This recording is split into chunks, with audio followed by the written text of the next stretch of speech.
جگہ رکاوٹیں رہ گی۔ وعلیکم السلام میرا سوال یہ ہے کہ آج کل طلاق کے اوپر نا ذرا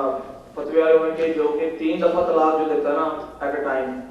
یا یہ طلاق صحیح ہے یا طلاق کے اندر کوئی ڈیوریشن ہونا چاہیے، اس کے بارے میں کچھ آپ بتائیں۔ طلاق جو ہے نا، یہ تو آپ جانتے ہیں کہ اللہ تعالیٰ کا منشا یہ نہیں کہ جو گھر آباد ہوا وہ ویران ہو جائے۔ طلاق کوئی پسندیدہ کام نہیں، یہ تو بالکل جیسے لا علاج ہو جائے مریض تو پھر تجویز کیا جاتا ہے نا کہ کاٹ دو۔ یہ اس کو جو شغل بنا لیا لوگوں نے، میرے پاس تو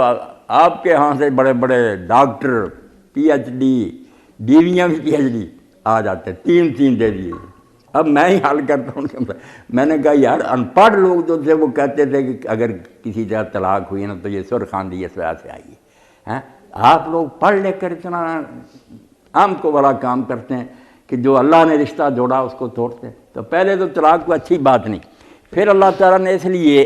کہ یہ جلد خانہ ویرانی نہ ہو جائے اور خاندانوں میں دشمنی نہ پیدا ہو جائے، 3 چانس دیے ہیں زندگی بھر میں۔ یہ جو کہتے ہیں نا 3 اکٹھی دے دیں، اور اہل حدیث حضرات مہربانی کرتے ہیں کہ ایک اس مہینے میں دے دو، ایک دوسرے مہینے میں دے دو، تیسرے، بالکل بکواس ہے۔ اس کا دین میں کوئی تصور نہیں۔ ایک وقت میں آپ صرف 1 طلاق دے سکتے ہیں، دوسرا نوٹس دے ہی نہیں سکتے۔ اس 1 طلاق کے بعد اگر آپ ہوش سے کام لیں، اور اللہ تعالیٰ نے چاہا بھی ہے کہ یہ صلح ہو جائے، کہا گھر سے نہیں نکالنا عورت کو، نہ وہ نکلے، اسی گھر میں رہے، لعل اللہ یحدث بعد ذلک امرا، شاید اللہ پھر کوئی معاملہ درست کر دے۔ ہم تو پہلے جوتیاں مار کر نکال دیتے ہیں کئی سال ماں باپ کے بعد، اللہ کہتا ہے نہیں، اسی گھر میں رہے، تمہارے سامنے رہے، بن سور کر رہے، شاید تمہارے دل مل جائیں۔ اگر 3 حیض آنے تک، اگر اس کو حیض آتے ہیں 3 حیض آنے تک تم ہوش سے کام لو، عقل آ جائے، لوگ صلح کرا دیں تو کچھ نہیں، صرف اعلان کر دو کہ میں نے وہ طلاق واپس لے لی، یا بول چال شروع کر دو، ایک فائر ہو گیا مگر نکاح برقرار رہ گیا۔ اور اگر 3 حیض گزر گئے تو پھر دوبارہ تمہارا نکاح ہو سکتا ہے، ریوائز کر لو، کوئی نیا کام نہیں کرنا، نہ کوئی کھانا کھلانا، دوبارہ ایجاب و قبول کر لو کہ ہم دونوں خاوند بیوی ہے۔ پہلے ویسے ہی رجوع کرنا تھا، واپس لینا، اب دوبارہ نکاح۔ پھر کبھی ناراض ہو گئے، یاد رکھو 3 طلاقیں میں سمجھا رہا ہوں، پھر کبھی ناراض ہو زندگی میں بدقسمتی سے، پھر دوسری طلاق دے سکتے ہو، وہ بھی ایک ہی دینی ہے، پھر 3 حیض تک واپس لے سکتے ہو، اور اگر حیض نہیں آتے تو پھر 3 مہینے، اگر اب حاملہ ہو بچی تو پھر بچہ پیدا ہونے تک، یہ ٹائم رکھے گئے ہیں 16 تک،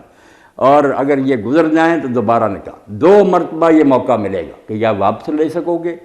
یا ٹائم اگر بار ہو جائے گا تو پھر نیا نکاح کر سکو گے، تیسری بار دو گے تو قصہ ختم، اب کوئی چارہ نہیں۔ اب جو انہوں نے حلالہ نکالا نا، میں اس کا ذکر کیا، بچہ متع کا پوچھ رہا تھا، شرم سے ڈوب جاتا ہوں کہ طلاق خاوند نے دی ہے، اور حال اس کا یہ ہے کہ اب یہ لڑکی کسی کو 2-3 دن کے لیے دو، وہ عیاشی کرے، پھر وہ چھوڑے، پھر تمہارے لیے حلال ہوگا، اور قرآن کے ذمہ لگا دیا کہ قرآن یہ کہتا ہے۔ توبہ، قرآن جو کہتا ہے نامرادو، وہ تو سد یاجوج ماجوج تھی کہ تیسری بار طلاق دیتے ہو، سوچ لے اب ایسی دیوار کھڑی ہو جائے گی کہ بیوی نہیں تجھے ملے گی، کہ یہ کسی سے نکاح کرے جیسے نکاح کیا جاتا ہے، سازش نہیں کہ بسنا ہے، اور وہ بھی بسانے کی نیت سے کرے، اور پھر اپنی مرضی سے کبھی ان میں بگاڑ ہو یا کسی کی موت ہو جائے، بائی چانس، جو 1000 اور لاکھ میں سے کبھی ایک ہو سکتا ہے، پھر یہ واپس ملے گی۔ یہ ہے اسلام کی طلاق کہ ایک موقع پر آپ صرف 1 طلاق دے سکتے ہیں، صلح ہو جائے تو دوسری دے سکتے ہیں، تیسری مرتبہ دیں گے بس کے ساتھ